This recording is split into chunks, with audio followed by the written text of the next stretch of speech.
नमस्कार दोस्तों, मैं आशीष मिश्रा आप लोगों के बीच में पुनः उपस्थित हूं एक नई कड़ी को जोड़ते हुए। आज एक दृढ़ संकल्प करना है हमें। हमारा दृढ़ संकल्प होना चाहिए मेरे प्यारे दोस्तों, आप लोगों का दृढ़ संकल्प होना चाहिए कि हमारे परिवार में एक सरकारी नौकरी हो। वह कब किन परिस्थितियों में होगी, क्योंकि आप लगे हुए हैं मुझे पता है, लेकिन अब दिल से लग जाओ। इस लॉकडाउन के समय पीरियड का टाइम का बहुत ही अच्छे तरीके से आप उपयोग कर सकते हैं, क्योंकि लॉकडाउन खुलने के पश्चात उत्तर प्रदेश अन्य प्रदेशों में भर्तियों का बहुत भारी आपको मात्रा देखने को मिलेगी, जिसमें से उत्तर प्रदेश में लेखपाल और यूपी पुलिस दो भर्तियां बहुत ही महत्वपूर्ण तरीके से बहुत ही कम समय में आपके सामने उपस्थित होंगी, जिससे कि आप यूपी पुलिस में अपने भाग्य को आजमा सकते हैं और सेवा दे सकते हैं। और इसी तरीके से लेखपाल भर्ती में भी आप सहयोग कर सकते हैं और आपके पास में एक सरकारी नौकरी जो एक सिक्योरिटी है आपके परिवार की, वह उपस्थित हो जाएगी।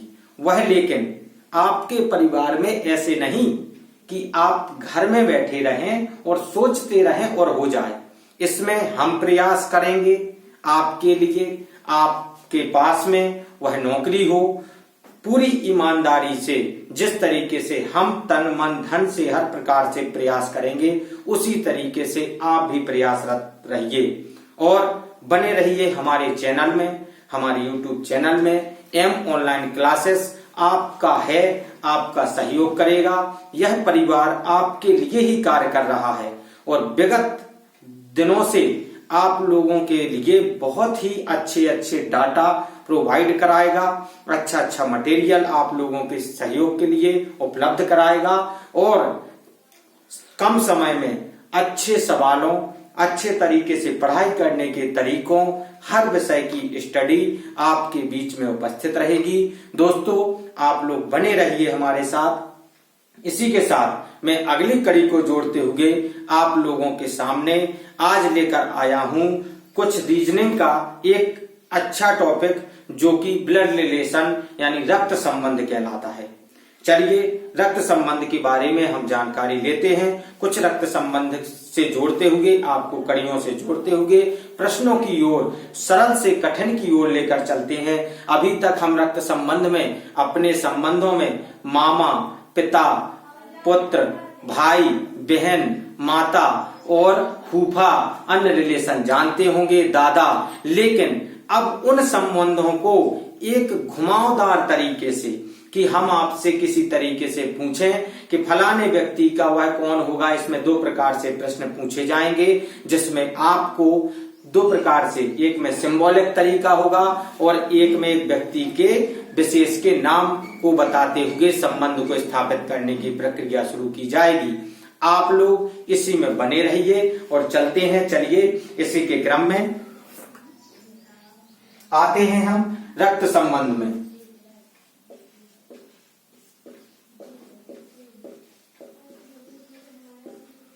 रक्त संबंध में पहले हम कुछ बिंदु आपको नोट करवा रहे हैं। वह बिंदु आप लोग नोट डाउन कर लीजिए अपनी हैंडबुक में, अपनी कॉपी में, वो आपको आगे सहयोग करेंगे। जैसा कि कहा जाए कि जब आपसे कहा जाए कि ए भाई है, जब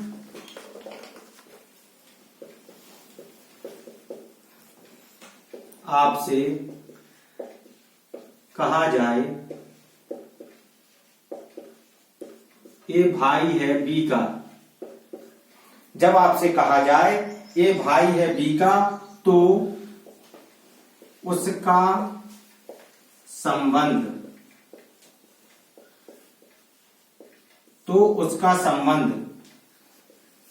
दर्शाएंगे हम।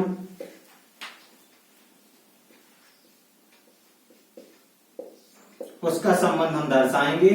किस तरीके से उसका संबंध दर्शाएंगे? ए बी, यानी हमारी लाइन में प्रदर्शित हो रहा है। कहा गया है जब आपसे कहा जाए कि ए भाई बी का, ए भाई बी का, ए है, ए भाई है, ए भाई है बी का, तो उसका संबंध दर्शाएंगे इस तरीके से कि हम तीर का निशान जो होगा वो ए की तरफ करेंगे, दूसरी तरफ हम बी को खड़ा करेंगे, इस तरीके से हम प्रदर्शित करेंगे। यह हमारा प्रथम बिंदु है। इसमें जहां पर ये भी कहा जाए कि जहां पर मेल एम यानी पुरुष,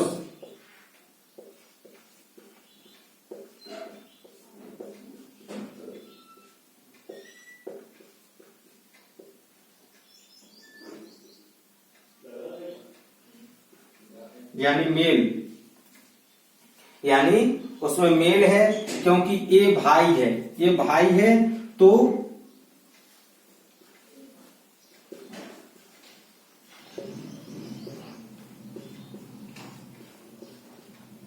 ये भाई है। जिसमें कहा जाए आपको कहा जा रहा है, इसमें कहा जा रहा है कि जहां पर एम पुरुष है अर्थात मेल है, क्योंकि ये जो है वह क्या है, भाई है, तो भाई से प्रदर्शित हो रहा है तो पुरुष है। एक और बिंदु आपको बता दूं, हम लोगों को दो प्रकार से इसको समझना है। यदि कहीं पर पुरुष की चर्चा हो तो पुरुष को हम त्रिभुज से डिनोट करेंगे, और यदि कहीं पर महिला की चर्चा हो तो महिला को हम गोले से डिनोट करेंगे। जहां पर भी जैसे कहा जाए कि ये पुरुष है तो ये पुरुष है, तो ये हम त्रिभुज के अंदर लिख सकते हैं, जिससे कि हमें बताने में समझने में आसानी होगी। और महिला कहा जाए कि पता चला कि बी महिला है तो बी को हम इसके अंदर कर देंगे। ऐसी स्थितियां जब प्रदर्शित हो, बाकायदा प्रश्न में आपके प्रदर्शित हो, तभी आप भी करेंगे। इसके पश्चात दूसरे बिंदु की ओर आते हैं। जब उसने कहा है कि अगर कहा जाए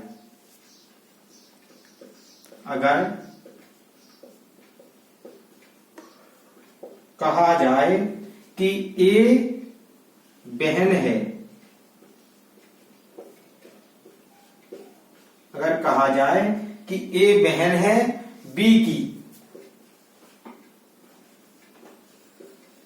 तो दर्शाएंगे हम। तो हम इसको किस तरीके से प्रदर्शित करेंगे, निरूपित करेंगे या दर्शाएंगे, इसको फिर हम ऐसे दर्शाएंगे कि ए बहन,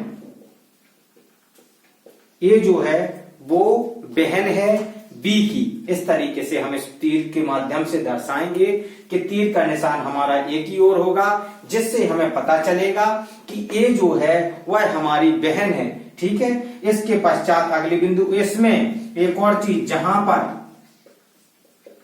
पर एफ अर्थात महिला यानी फीमेल, एफ फीमेल, तो अर्थात कहा जाए अर्थात जितने भी सगे भाई बहन हो, जितने भी तो सगे भाई बहन होंगे उनके लिए यह प्रदर्शित करना होगा हमें। इसके पश्चात तीसरी बिंदु की ओर आते हैं जो हमारा मुख्य बिंदु है। इसके पश्चात उसमें कहा गया है कि जब पुनः जब आपसे कहा जाए, पुनः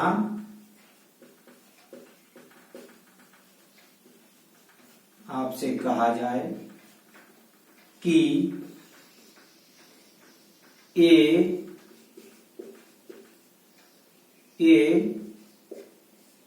पिता है बी का, तो फिर हम इसको किस तरीके से दर्शाएंगे।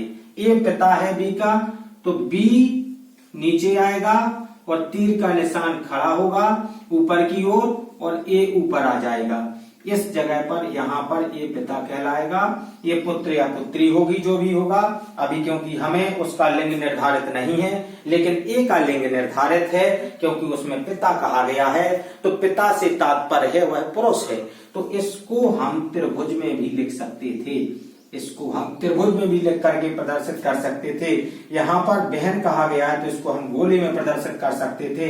इसमें ए को भाई कहा गया है तो इसमें हम इसको भी प्रदर्शित कर सकते थे त्रिभुज में। तो ऐसी स्थितियों में आपको ये समझना है कि किस जगह पे कैसा संबंध है। इसके पश्चात अगले बिंदु के लिए और चलते हैं। अगला बिंदु हमारा इसी में बताया दे रहा हूं मैं। अभी स्क्रीनशॉट आपको लेना हो तो आप ले सकते हैं। यह समझने के लिए बहुत ही दोस्तों बहुत ही आसान तरीके से आपको रक्त संबंध बताऊंगा, जिससे आप कभी भी भूल नहीं पाएंगे। यह रक्त संबंध जो है यह प्रत्येक परीक्षा में 1-2 प्रश्नों को लेकर आता है और हमारे लिए कई परीक्षाओं में 5-5 नंबर का रक्त संबंध आ जाता है। वो हम लोग अगर हल नहीं कर पाते हैं तो हमारे लिए बहुत ही कम मात्रा में नौकरी पाने का लक्ष्य कम होता है हमारा। इसी के साथ में बने रहिए मेरे साथ, जिसमें कहा गया है अगर किसी पति पत्नी का, इसी तरीके से अगर किसी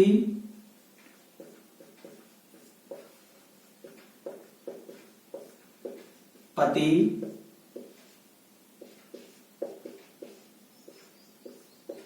पत्नी का,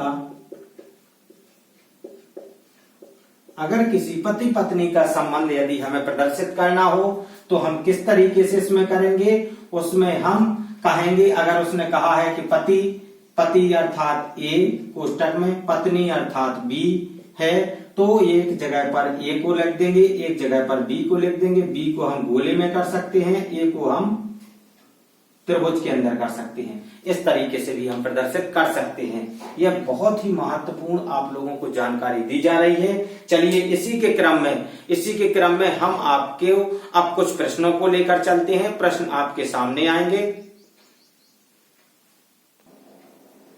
इसी क्रम में रक्त संबंध के अपने चैप्टर में हम देखते हैं कि कुछ नीचे अप्रत्यक्ष संबंधों की सूची दी गई है। अप्रत्यक्ष संबंधों में मैं इसलिए बताना चाहता हूं, जानते हम सभी हैं, लेकिन उसमें से बहुत से ऐसे हैं कि जिनके इंग्लिश में नाम या हिंदी में नाम अलग अलग हो सकते हैं। आपकी भाषा समझ के हिसाब से अलग हो सकते हैं। कहीं पर कुछ बोला जाता है, सवाल क्योंकि दृष्टि से अलग अलग एक्सपर्ट बनाते हैं, तो प्रश्न प्रतियोगी परीक्षा में हम लोग उससे दूर हो जाते हैं। इसलिए उसको समझाने के लिए एक संबंध की सूची बनाई है। उस सूची को आप समझिए, जिसमें कि पहला दिया गया है, हमारी सूची में पहला संबंध जो दिया गया है, माता या पिता का पुत्र। माता या पिता का पुत्र, वहां पर जहां पर कहा जा रहा है इस सूची को, वहां पर आपको अपने आप को स्वयं को सोचना है।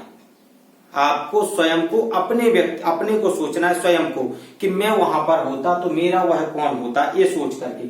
जैसा कि कहा गया है कि माता या पिता का पुत्र, आपका भाई को ब्रदर कह सकते हैं, ब्रदर भी लिखा आ सकता है, तो आपका भाई होगा। माता या पिता की पुत्री, जो आपकी माता है, आपके पिताजी हैं, उनकी पुत्री, तो उनका आपसे संबंध क्या होगा, बहन का होगा और भाई का होगा।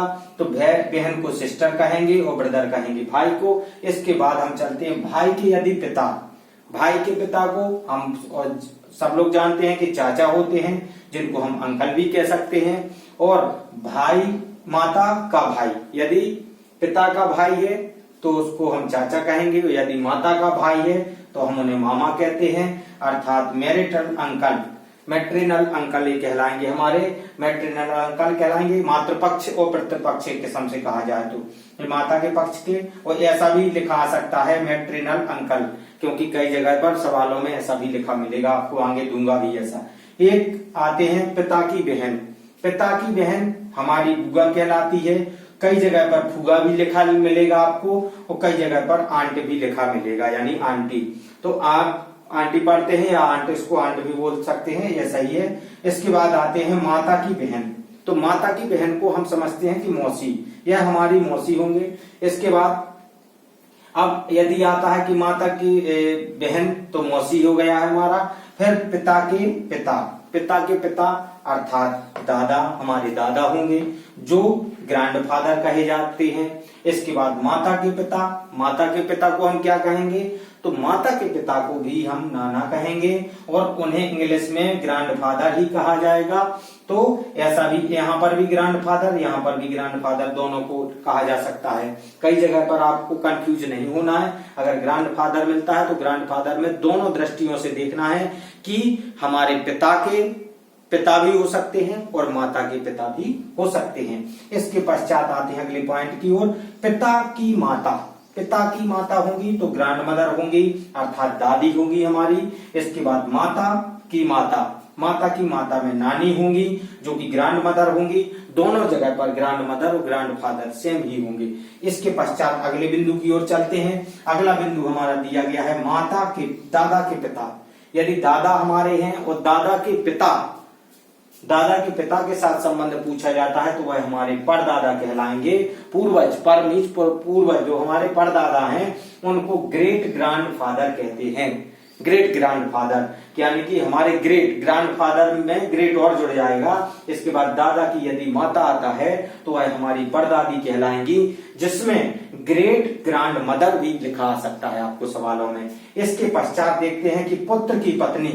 यदि पुत्र की पत्नी कहा जाता है कि आपके पुत्र की पत्नी कौन है, तो आपके पुत्र की पत्नी को आप पुत्र वधू या बहू कहते हैं अपनी दृष्टि में। अपने बहुत सी भाषाओं में बहू भी कहा जा सकता है, तो उसको पुत्र वधू या daughter in law, daughter in law भी लिखा मिल सकता है आपको कि वह डॉटर इन लॉ कहलाएगी आपकी। इसके बाद यदि पुत्री का पति, आपको सोचना है कि पुत्री का पति अर्थात दामाद होगा जो कि सन in law, sun in law कहलाएगा। हमारा पुत्री का पति अर्थात दामाद वह सन इन लॉ कहलाएगा इंग्लिश में। दूसरे अगले पॉइंट में आते हैं पति का भाई। पति का भाई, यदि कोई स्त्री है तो पति के भाई की चर्चा होगी तो वह देवर कहलाएगा। इंग्लिश में कहलाएगा ब्रदर इन लॉ कहलाएगा। इसके बाद यदि पत्नी का भाई भी कहा जाता है, पति का भाई देवर हो गया और पत्नी का भाई कहा जाए तो वह साला होगा अपनी हिंदी भाषा में, और उसके पश्चात उसमें इंग्लिश में ब्रदर इन लॉ। यानी यहाँ पर हमें कंफ्यूजन नहीं होना है, कंफ्यूज नहीं होना है, क्योंकि पति का भाई या पत्नी का भाई दोनों इंग्लिश में ब्रदर इन लॉ कहे जाते हैं। कई जगह पर ऐसा भी लिखा मिल सकता है आपको, तो ब्रदर इन लॉ दोनों दृष्टियों से देखना है। इसके बाद आता है अगला पॉइंट हमारा पति की बहन। पति की बहन जो होगी वो उसकी ननद कहलाएगी। पति की बहन ननद होगी जिसको हम सिस्टर इन लॉ कह सकते हैं इंग्लिश में। इसके पश्चात पत्नी की बहन, पत्नी की बहन जो होगी वह साली होगी, वह भी अंग्रेजी भाषा में सिस्टर इन लॉ कहलाएगी। इसके पश्चात अगले बिंदु की ओर आते हैं भाई का पुत्र। भाई का पुत्र भतीजा, नेफ्यू होगा। भाई का पुत्र भतीजा अर्थात नेफ्यू होगा, जिसको हम नेफ्यू कहते हैं। जो हमारे भाई का पुत्र होगा उसको हम भतीजा कहेंगे, और भाई की जो पुत्री होगी उसको हम भतीजी कहेंगे, उसको हम भतीजी कहेंगे, जिसको हम नीस कहते हैं। यानी कि भाई की पुत्री जो होगी उसको हम भतीजी अर्थात नीस कहते हैं। और आगे आप लोगों को दूसरी सूची दे रहा हूं, उपस्थित कर रहा हूं आगे सूची। चलिए अगली कड़ी में चलते हुए अप्रत्यक्ष संबंधों से चलने से पहले मैं आपसे एक आग्रह करना चाहूंगा। अगर हमारे चैनल परिवार के सभी शिक्षकगण आप लोगों को जिस तरीके से शिक्षण कार्य दे रहे हैं, अगर आप लोगों को पसंद आ रहा है तो हमारा चैनल परिवार आपसे निवेदन करना चाहता है कि हमारे चैनल को आप सब्सक्राइब करें, लाइक करें और बेल आइकन को प्रेस करें, और हमारे चैनल को अधिक से अधिक प्रतियोगियों तक पहुंचाएं, परीक्षा प्रतियोगियों तक पहुंचाएं, जिससे कि वह भी इन वीडियोज का और इन शिक्षण कक्षाओं के क्रम में अपना जीवन सुधार सकें और अपने परिवार का सहयोग कर एक सरकारी नौकरी प्राप्त कर सकें। चलिए इसी क्रम में मैं बताता हूं अपने आगे के जो रह गए थे। उसी क्रम में नीचे जो अप्रत्यक्ष संबंध बता चुका हूं उसमें से कुछ और भी हैं। जैसे अगर कहा जाए कि भाई की पत्नी, मैं जैसा पूर्व में बता चुका हूं कि जहां पर भी ये चर्चा होगी तो वहां पर अपने आप को स्वयं को सोचना है आपको। तो भाई की पत्नी जो आपकी कहीं पर आपको प्रश्न में भाभो भी लिखी मिल सकती है या भाभी लिखी मिल सकती है, जिसको अंग्रेजी भाषा में सिस्टर इन लॉ भी लिखा पाएंगे आप कई जगह पर। सिस्टर इन लॉ मैं पहले भी बता चुका हूं कि वहां पर साली को भी सिस्टर इन लॉ कहा जाता है और ननंद को भी सिस्टर इन लॉ कहा जाता है। इसी तरह से भाभी को भी अंग्रेजी भाषा में सिस्टर इन लॉ कहा जाता है। इन चीजों में कंफ्यूज नहीं होना है बच्चों आप लोगों को, और भी चीजें आपको बताऊंगा इसी तरीके से सवालों के थ्रू। अगले प्रक्रम में चलते हैं। बहन का पति, बहन का पति को आप जीजा या बहनोई कहेंगे, डिनोट करेंगे इससे, और अंग्रेजी भाषा में ब्रदर इन लॉ भी कह सकते हैं उसको, जैसा आपने साले में कहा था और देवर में भी कहा था ब्रदर इन लॉ। तो उसी तरीके से बहन के पति में भी ब्रदर इन लॉ ही कहेंगे, और जीजा और बहनोई भी लिखा मिल सकता है आपको। मित्रों आपको एक जानकारी दे दूं कि बहन का पुत्र अर्थात भांजा, बहन का पुत्र जो होगा वह इस बहन की संतान वह भांजा होगा, जो कि नेफ्यू कहलाएगा आपका।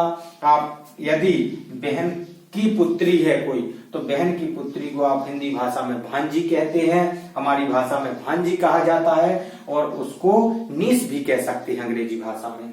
इसके पश्चात देखते हैं चाचा की पत्नी।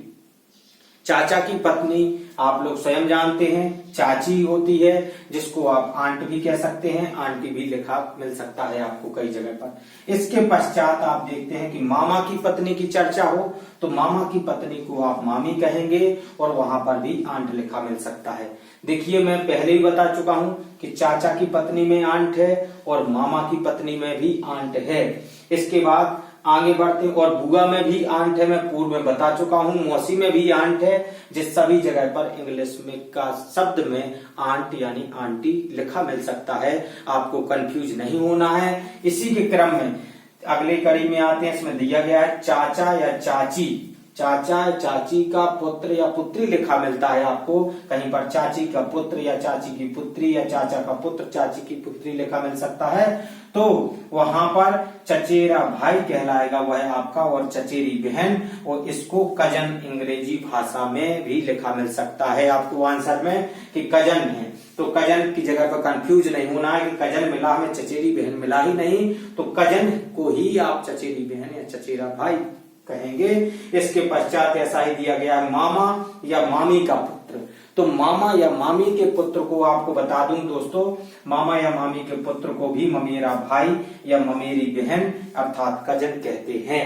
इसमें भी कजन है, चाची वाले में भी कजन है, चाचा चाची के पुत्र की, और मौसा मौसी के पुत्र में भी अंग्रेजी में कजन मिलेगा, हिंदी में मौसेरा भाई या मौसेरी बहन भी लिखा मिल सकता है आपको दोस्तों। एक और चीज, फूफा या फुगा, फूफा या फुगा के पुत्र या पुत्री को कहेंगे फुफेरा भाई या फुफेरी बहन, अंग्रेजी भाषा में यहाँ पर भी कजन मिलेगा। बहुत ही सटीक जब आपको व्यक्त हो कि वहां पर चाचा के पुत्र या पुत्री की चर्चा हो रही है, मौसा के पुत्र या पुत्री की चर्चा हो रही है, मामा के पुत्र या पुत्री की चर्चा हो रही है, मामा के पुत्र या पुत्री की चर्चा हो रही है, तभी आपको उसको वही समझना है, नहीं तो आपको सभी दृष्टियों में उसको आंसर को देखना है।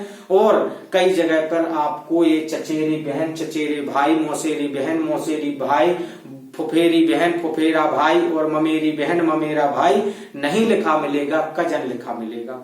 तो आपको दोस्तों आपको कजन समझना है तो कजन को सभी दृष्टियों से देखना होगा। चलिए इसी के क्रम में और कुछ संबंध रह गए हैं, उनको भी मैं बताना चाहूंगा, उनको भी आपको बताना चाहूंगा तो कहां दिखा लगती है। चलिए अगले बिंदुओं की ओर चलते हैं इसी क्रम में। जैसे नीचे मैंने बताया अप्रत्यक्ष संबंधों की सूची दी गई है। दादा का एकमात्र पुत्र, यदि कहा जाए कि दादा का एकमात्र पुत्र, तो एकमात्र से तात्पर्य है कि एक ही पुत्र, यानी हमारा, हमसे चर्चा हो रही स्वयं से। तो दादा का जो एकमात्र पुत्र होगा वह कौन कहलाएगा? हमारा पिता कहलाएगा, यानी फादर उसको इंग्लिश में अंग्रेजी भाषा में कह सकते हैं। अगला बिंदु है दादा की दादा की पुत्री, दादा की पुत्री, दादा की पुत्री कौन कहलाएगी? फूआ, यानी उसको आंटी या आंटी कहेंगे। इसके पश्चात देखते हैं कि दादा के पुत्र, दादा की अन्य पुत्र, दादा की अन्य पुत्र यदि चर्चा की जाए तो चाचा कहलाएंगे, जो अंकल होंगे अंग्रेजी भाषा में। नाना या नानी का पुत्र, नाना या नानी के पुत्र को हम मामा कहेंगे, अंग्रेजी भाषा में मैटरनल अंकल कहेंगे उसको, है अंग्रेजी भाषा। नाना या नानी के पुत्र अर्थात मामा को मैटरनल अंकल कहेंगे। दादा या दादी की एकमात्र बहू, दादा या दादी की एकमात्र बहू की यदि चर्चा होगी, यदि क्वेश्चन में आता है, प्रश्न में इसी तरीके से भाषा जोड़ी जाती है कि बताइए कि दादा या दादी की एकमात्र बहू आपकी क्या कहलाएगी? तो वो माता कहलाएगी, यानी अर्थात मदर कहलाएगी। अगर चर्चा हो कि दादा या दादी की अन्य बहू तो अर्थात चाची यानी आंटी कहलाएगी, आपकी आंट कहलाएगी। नाना या नानी की बहू, नाना या नानी की बहू की बात हो तो मामी कहलाएगी हमारी, मामी कहलाएगी। मामा के यहाँ जाने का सबका मूड अच्छा होता है, सब लोग जाते हैं, बचपन में हम भी गए थे। तो वहां पर नाना या नानी की बहू को हम मामी कहेंगे और नाना या नानी के पुत्र को क्या कहेंगे? मामा कहेंगे। जैसा मैं बता चुका हूं, आगे देखते हैं कि ना भाई ना बहन, अगर ना भाई लिखा हो ना बहन तो हमें पता होना चाहिए कि स्वयं की चर्चा हो रही है। ये तो स्वयं की चर्चा, सेल्फ या नहीं। अगर उसमें चर्चा हो, लिखा हो प्रश्न में, आपके प्रश्न पिता की पत्नी, पिता की पत्नी कौन है आपकी? माता ही कहलाएंगी। इसके पश्चात देखते हैं माता के पति, माता के पति कौन है आपके? तो पिता अर्थात फादर कहलाएंगे। इसी के क्रम में मैं आप लोगों से आज विदा लेना चाहूंगा और आप लोगों से पुनः निवेदन करता हूं कि हमारे चैनल में प्यार बनाए रखिए। इसमें स्क्रीनशॉट ले लीजिए यदि लेना हो आपको, तो और भी आगे इसी तरीके से आपको वीडियोज मिलते रहेंगे और आते रहेंगे। हमारे चैनल को सब्सक्राइब करिए, लाइक करिए और शेयर करिए ज्यादा से ज्यादा परीक्षार्थियों के लिए, क्योंकि यह लेखपाल और पुलिस की भर्ती के लिए बहुत ही कारगर सिद्ध होंगे। अन्य एसएससी एनटीपीसी परीक्षाओं के लिए भी कारगर सिद्ध होंगे। आप लोग हमारा सहयोग करते रहिए, हम पर प्रेम बरसाए रहिए, तो इसी तरीके से हम और ऊर्जान्वित होंगे और आपके प्रति अच्छे से अच्छे वीडियोज लेकर के आएंगे, जो कि हम लोग प्रयत्नरत हैं आपके लिए। हमारा सहयोग करिए, हम आपका सहयोग करेंगे। धन्यवाद दोस्तों।